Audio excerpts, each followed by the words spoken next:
Welcome back to another client interview. And today I am bringing on Kim Jones. She is a home organizer. So when you think of like home organizers, you think of rather local. And she is a rather local business, but also has, during the past couple of years, transitioned to also helping people virtually. But I wanted to bring her on because she is a fabulous example of somebody who hit that limit in corporate because she wouldn't speak.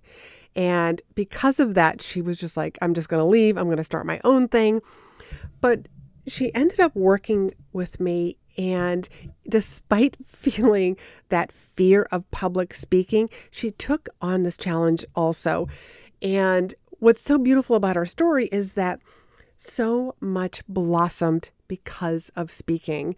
And because she was speaking, she got not only on TV, I think like 3 to 5 times during our work together, but she also got asked and paid to write a book on her particular topic. So let's get on to this fabulous interview. You're listening to Be in Demand, the podcast for honest advice, inspiring stories, and ideas for growing your business by leveraging the expert that you are. I'm your host, Laurie-Ann, business mentor, and I'm also a reformed painfully shy girl, red wine lover, and exercise enthusiast. Join me as I share how being positioned as the expert in your industry, even if it's a busy one, will help you stand out and be the one in demand to hire and work with. So hello, everybody. I am bringing on another one of my clients to talk about her journey because she was she would describe herself as shy. And just one year, she was like, this is the year that I am going to start speaking. And our paths just kind of collided. And she has an amazing story, not only what she does, but just her journey from taking that I'm not sure if we want to call it a leap of faith, but just raising her hand saying like, I want to be that person that's on stage and help more women, and the things and the opportunities that have just opened up for her. Let me introduce Kim Jones from Lock and Key Home Organization. Hi. All right, you're already starting shy. I will not do that anymore. So you would describe yourself as a shy person? Absolutely, yes. Very, very introvert. And why in the world did you want to speak? Why did you want to become the speaker in the front of the room? A couple of reasons. Number one, I knew it was my biggest fear, and it had always held me back in corporate. And I basically just refused, and I hit my glass ceiling very quickly. So when I went out on my own, it was my own personal fear that I wanted to conquer. And also on top of that, I wanted to tell everyone, as many people as possible, about how home organization can make your life so much simpler, and you don't have to live in chaos. And there's ways to do it easy where people think it's very complicated. So 2 reasons: conquer the fear, and then also to spread the word. I completely forgot about your corporate life, and how you're right. When you refuse to speak, you're only going to go so far, and then you get passed over for promotion until it's like, sorry, like you just have to stay put. And Exactly. I love how you just wanted to, like, that's it. Like, I'm going to conquer this fear. Yes. Yeah. And you don't see a whole lot of home organizers speaking. So I always say, like people, my clients who come to me who are like this done for you service, those industries that don't do a lot of speaking, it's like, you're going to stand out even more. Yeah. And that's really the goal, because I think a lot of people are so scared of it. And I think it was truly a hidden secret until we started to get the Marie Kondos or the home edits of the world. So now it's out there, and now it's just getting the message out there that you too can do it, even though you may not be an organized person. But if I can learn to speak in front of people, you can learn to organize. Everything is learnable. Like everything is learnable. I remember asking you this question after your first presentation, which was out of town at a conference. And how many people were in your room? So it ended up being standing room only. There are people sitting and standing. So I think it was above 50, but I don't know the exact count. Okay, so you had a standing room only. Love that. Yes. But I remember asking you, so were you nervous? No. Your answer was no. Like, why weren't you nervous? Like your first time speaking at a conference, out of town. I mean, like this was like a big deal. Yeah. So I was totally prepared. We had done so many walkthroughs. We had prepared the speech. So it was at that point where it was very routine for me. It's the practice until you bust. So I practiced, practice, practice. And by the time I got there, it was like a relief to just get it out and to share all of my hard practice. So I wasn't nervous, definitely had a little bit of jitters, but just getting up there and just owning what I had was valuable. And I think that was something I always was second guessing and doubting, but knowing that they wanted to hear about home organization and giving them the content that they wanted to hear rather than just rambling on and on and on. Yeah. Yeah. And like I tell people, like, the reason why you're scared of public speaking is because you don't know what you're going to say. But when Yeah, you know what you're going to say, you step up to the front of the room or you step up to like the camera here on Zoom and you know what you're going to say. So you show up more confident.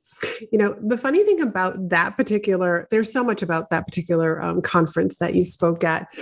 One, you handled it like a pro, but also, and I tell people this and they're always blown away, you had 3 presentations. yes, Talk about that. yeah. I forgot about that. So when we were developing our speech, one of the ideas that we came up with was to let the audience choose the subject. So we had an intro, and then the subject, we had it broken down into 4 options. So I think it was playroom, kitchen, closet, and maybe it was just the 3 options, and let the audience decide. So I did not have a clue what they would choose. Right. I thought with 100% certainty that it was going to be the closet. Or actually, I thought it was going to be the playroom. So I had kind of really narrowed down and rehearsed that like nobody's business. And I had friends that went with me, and they are like, you keep doing the playroom, you keep doing the kitchen. Like, why don't you just try the closet?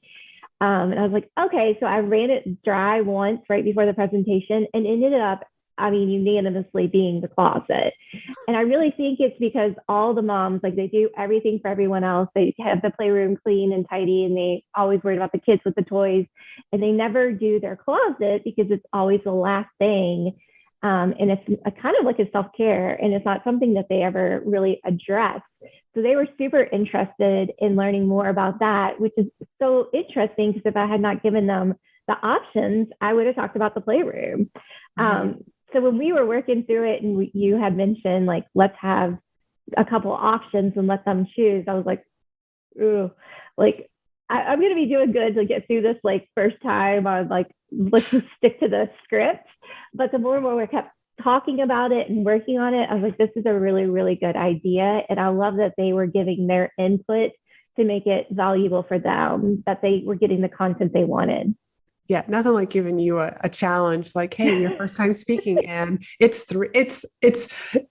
you don't know. It's almost like a game show. Here are 3 Yes. different options that the audience, get to choose. Yeah, and it was the body of the content. So it was a huge chunk of the 30 minutes I was talking about too. So yeah, it just making all of that like flow evenly to like, here's your option, here's the presentation for that. And I'm horrible at technology. So that was almost even harder than speaking about it, was flipping the screens and flipping back, but it all worked out. It was a great idea. I really think that they felt like they had the power to pick what they wanted. And I was just really shocked that it was a unanimous decision. That's so fun that it was the one that you didn't expect and didn't I prepare know. as much, but Yes. content. And, it's like, you already had it planned out the beginning and the end. Here's how you start. And your close was going to be the same. For any of the presentations. There's your call to action. And here's the next step for the audience, to continue learning with you. And exactly. I think you promoted your book. Yeah. So I did this conference, I think in early September. And the book was coming out October 10th. So yes, it was a great way to promote the book, get the book out there.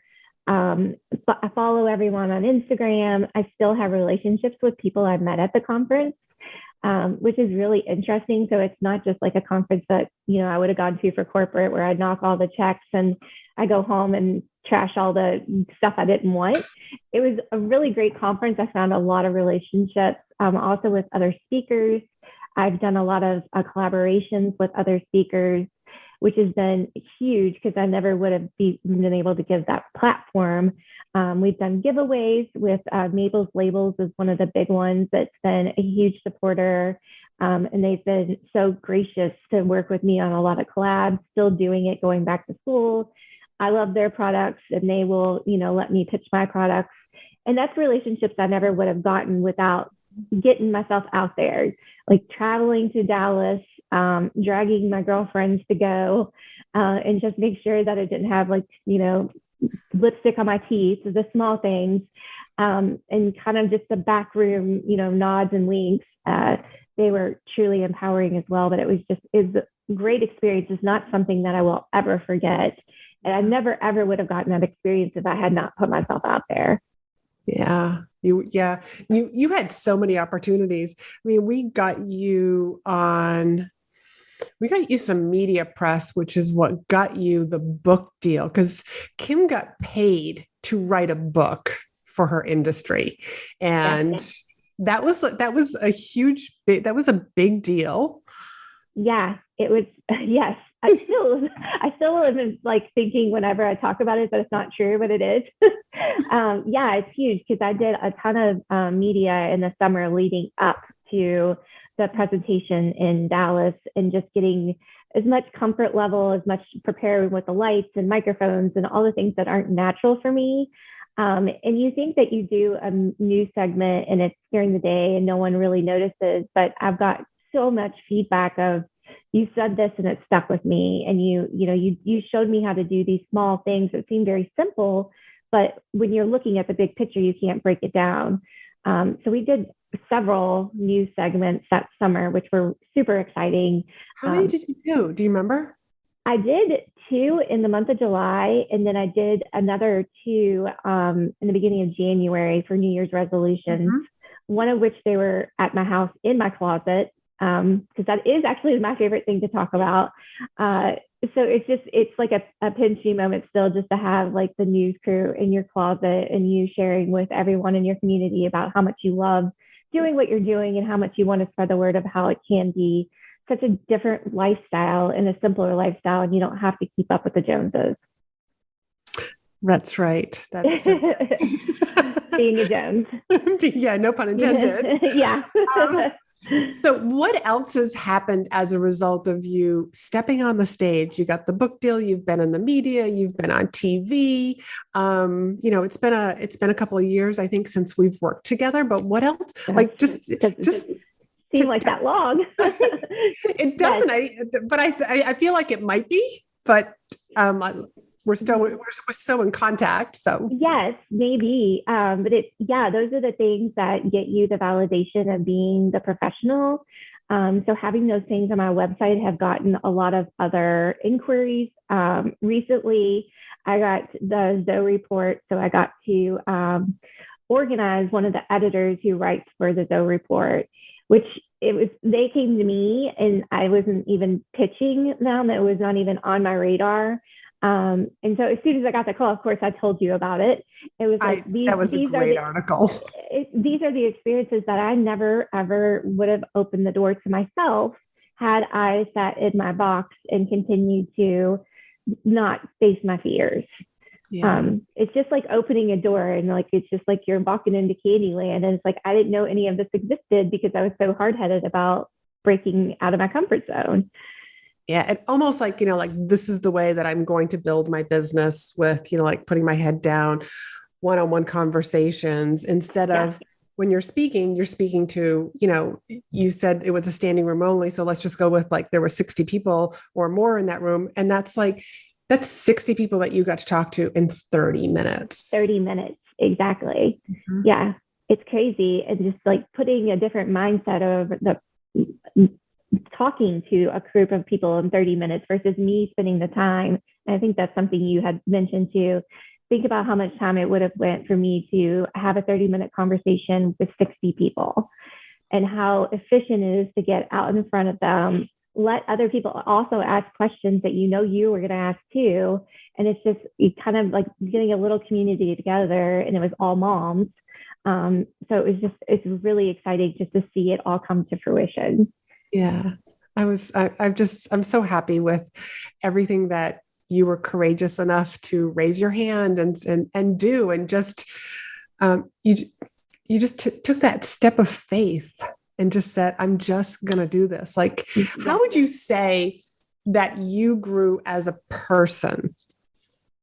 Yeah, so that's really interesting because as an introvert, if I'm in a crowded room, I usually would like to be in the corner and don't pay attention, don't make eye contact, because I like to keep in my zone. But it's almost opened not just the door to opportunity, but it's opened my door as a person, because I can stand in my confidence and walk into a room and introduce myself and feel very confident about who I am and what I can offer. Whereas in the past, I'd be like, oh, I'm Kim, if you want home organizing, great. If not, okay, cool. So it's just really it's interesting because I also became a mom very shortly after. And I think being a mom and realizing that I needed to be the voice for my children kind of was a red flag that I need to be the voice for myself as well. And so being the voice for myself and standing in confidence with what I have is a gift. I was born with it, and I need to see it as a gift, and I need to use it as a gift and get it to as many people as a gift as well. Oh, my heart is just singing right now. Because that's so beautiful to hear that. It's not just about your business. It's also about you as the mom, as Kim, as the wife, as the friend, is showing up in this world differently. Absolutely. I mean, it's a game changer. It's just like with home organizing, when you realize that your home is full of a bunch of stuff you don't want and you get rid of it, and you just feel like lifted. And I felt lifted and like seen, and I don't mind walking into a room with my shoulders back. And I would never in a million years wear bright, bold lipstick. So people were looking at my mouth while I was speaking. But I will say, every time I'm at a networking event, every time I'm anything like that, I wear the bold lipstick, and because I want to be more of a presence versus me standing in the corner and like, please don't talk to me because I'll freak out. Yeah. So it's a game changer. It's not just like a game changer in my business, but it's a game changer in my personal life. Oh, that's so awesome. What has what's going on these days with your business? Let's share that. So these days with the business, it has gone crazy since COVID. So that one good thing I think that came out of COVID is people realizing that they don't always need to be on the go. They don't need to be their kids, chauffeur across the city for 5,000 different sports, and really enjoying your home. Because so often people were just coming home, dumping all their stuff, sleeping, and then doing it all again on recycle. So I think it's a lot about enjoying your home, and not just enjoying your home, but enjoying your family in your home, but doing so with calm so that you don't feel like the walls are closing in on you. You don't feel like, I'm not going to open my Monica closet because everything's going to fall out on me.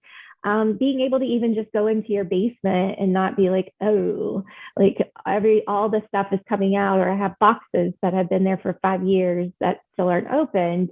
And it's just really about enjoying the space and making a life easier, where you're not spending all day on Saturday cleaning from the mess all week, and that you can go out and enjoy your Saturdays and do something different versus making the kids do chores and clean their bedroom and everything that you have, kind of avoided all week. If you take 10 minutes every single day, that'll give you a whole weekend back. And it's just little steps like that, and getting your home back to calm. Oh, I love that. I think this is a good segue to talk about your book so that people can know about it. I know about the book. I know because I was there step by step as it was being written. Absolutely. So, share with people about the book. What would they get out of the book if they purchase the book, which there will be a link down in the show notes, by the way. Yeah. So the book is really interesting because it gives you a step-by-step. What's the title? Share the title first. The No Nonsense Home Organization Plan. It's a 7-week guide to get your whole entire home organized. So it doesn't matter if your home is 10,000 square feet or if your home is 100 square feet, because we've been seeing that a lot with a small, tiny living. So it's for everyone. And it's all about using your space to its best benefit. So a lot of times people overlook vertical space. So it's making sure it's kind of giving you another way to look at your space that you see every single day inside and out, and you can't really see it from the outsider's perspective. So getting your entire home organized, broken down into small, easy steps. So every single day could be anywhere from 15 minutes to 35 minutes. And if you think about that, that's not a lot of time in a given day. You probably spend that scrolling through your phone, watching news that you're not paying attention to. So it's really being deliberate with your time, doing the breakdown every single day. And then the Saturdays are kind of more of the bigger projects. So maybe a 2-hour day, but getting your mindset where it needs to be so that you're open to doing that. And it's not a chore. It's an activity that you can love and also an activity that your family can do together. So yeah, and just adding also some sense of humor to it too, because you don't want to just read like boring manuals, how to do this, this, and this. So I try to throw in a little bit of humor in there as well, just to keep it light and airy and make people really enjoy the process. And as we say in the speaking world, the more they laugh, the more money you make, because it just engages the audience, whether that's in the book or whether that's you like on TV or you in people's houses or speaking on stages. Yes. Yeah. Laugh. Yeah, it's life is already serious enough with everything that's going on, and it doesn't need to be that serious. It's like if you're folding your socks, here's some great tips. But if you want to get creative, please by all means go for it. Just the goal is just to make sure it's a process you can maintain. Oh, I love that. I love that. And one final question, and that is, if somebody was asking you like, hey, should I work with Laurie-Ann, what would you say to them? Oh, well, that's easy. Absolutely. I knew going in, I kind of built myself up and had been following you. And I did one of your free courses, I think even in the summer, and gearing myself up to mentally be prepared to take on the challenge. Because I think you are a great asset to help people and walk them through and give them the tools and the knowledge that they need. But ultimately, it's up to the individual if they're ready to take the challenge. So I had to get myself prepared and follow you and be ready to take the challenge because I was scared to death. And then once I finally went all in, I was all in. And it was just amazing resources I still use today. I still do help a reporter out. I still get, I try to write as much as possible to get my name out there as much as possible. How to pitch, like, people think I'm crazy. I pitched the Bed Bath & Beyond CEO last week, and my friends are like, "What? Are you insane?" I'm like, "Well, who cares? He can say no, but I have a good idea, and I think he needs to hear it." So being confident, not just in the speaking, but in the pitching and how to pitch. So there's like the big scheme of the thing is I can go on the news and people are like, "Oh, you're so natural," which is hilarious because I'm absolutely not natural. But also not just the speaking, but getting the content and the pitching and being confident in what I have to say is valuable. So I could probably ramble on that subject for a long, long time, but it was an amazing experience. It's something that just like Dallas, it will always be with me and always be using the tools that I need to move forward. Oh, I'm so happy. I am so happy with how you have just blossomed and how I've been able to just like watch you grow. Yes. So I want you to tell people like how they can follow you, how they can continue learning from you. We're going to have a link to your book down in the show notes, but is there a newsletter, a program, like anything? Just share with my audience exactly where they can find you and continue learning from you. Okay, so all of the above. We are just now diving into Pinterest and really trying to get the products out there that we use every single day, and that, some of the DIY, because that's why I love Pinterest. If I can't cook, but I'll go to Pinterest and they'll teach me how to cook. So we're diving into Pinterest, and it's Lock and Key Home Organization. And then Instagram, we're really big on with Reels, and with trying to just share very, very important details on how, you can do this yourself too. And here's the tips and tricks of how to do it, how to be successful. And also a day in our life. My assistant and I are, every single day, if we're not in the same house, we're in contact every single day, and just like the bloopers of our life. Yesterday being in a pod that we were cleaning out with snow on the ground, and it's 40 degrees, so we think it's warm, and it's like, how do we get ourselves into this mess? But we made a commitment and we wanted to get it done, and we just went in guns blazing. So Lock and Key Home Org on Instagram, and then Lock and Key Home Org on Facebook as well. And then we do have our website, which is www.lkhomeorganization.com. And there's a mailing list on there as well. And where are you located for the people who might want to hire you? Yes, good question. So I am in Louisville, Kentucky, but I do travel. And then I also do virtual organization as well. So I've done work in Texas, Florida, Ohio, anywhere that is willing to accept me, I will go, for sure. I love, taking adventures and helping other people outside of my local community. The local community is what has been there from the beginning and supported me. And I will always be grateful for Louisville, Kentucky, but I do like to expand my wings sometimes and visit other states, but that's my primary home of residence. And so if you need a home organizer, she's the girl to call, her and her partner. And, or I shouldn't say just home organizing, but also if you're going to move. Yeah. So another thing that came out of COVID is that no one was really happy with their space, because then they realized all the holes. I need a workout room. I need an office. A lot of people are still working from home. I know my husband is on the other side of the screen right now, working from home, where he's in sales and he's used to being on the road nonstop. So moving, not just moving, because moving is chaotic, but setting up their homes in the new home to be prepared and successful for life. So if you're not used to having a home office, what do we need to do to unpack and get you set up within the first week, so that you're not surrounded by boxes for years to come? Like, I'll get that later. That'll just go in the basement and we'll just deal with that at another time, which you never will. So it's moving as calmly as possible, letting us, put all the trust in us and letting us take over, everywhere from packing to the mover to unpacking the boxes, making sure your coffee pot is set up for the following morning and that you have sheets to sleep on that night and you're not sleeping on an air mattress. And eating out for the rest of the week. So we really try to make things as simple as possible for people who are very busy and live chaotic lives. I love that. I love that that is what you do, and all that you do, I should say. So Kim, thank you so much for coming on here and thanks for having me. Sharing lots of fun. That's the goodness. Thank you. Thanks for hanging out with me. Be sure to hit the subscribe button so you never miss an episode.